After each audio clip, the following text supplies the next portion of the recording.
பாளையங்கால்வாயை மீண்டும் தூய்மையான நீரோடையாக மாற்றி மக்களின் பயன்பாட்டிற்கு அர்ப்பணிப்பதாக பாளையங்கோட்டை சட்டமன்ற தொகுதி தவிக வேட்பாளர் மரியஜான் வாக்குறுதி அளித்துள்ளார். பாளையங்கோட்டை மற்றும் மேலப்பாளையம் பகுதிகளின் வாழ்வாதாரமாக விளங்கிய பாளையங்கால்வாயை மக்கள் பயன்படுத்தும் வகையில் தூய்மைப்படுத்தப் போவதாக பாளையங்கோட்டை சட்டமன்ற தொகுதி தவிக வேட்பாளர் மரியஜான் வாக்குறுதி அளித்துள்ளார். ஒரு காலத்தில் மக்கள் குளிக்கும் அளவிற்கு மிக தூய்மையான நீரோட்டத்துடன் இருந்த பாளையங்கால்வாய் காலப்போக்கில் பராமரிப்பின்றி கழிவுநீர் கலந்த ஒரு திறந்தவெளி சாக்கடையாக மாறியுள்ளது என கூறினார்.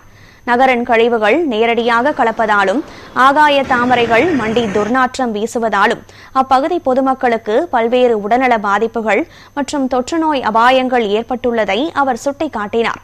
இந்த சூழலை மாற்றியமைக்க தனது தேர்தல் வாக்குறுதியை பின்வரும் திட்டங்களை அவர் முன்வைத்துள்ளார்.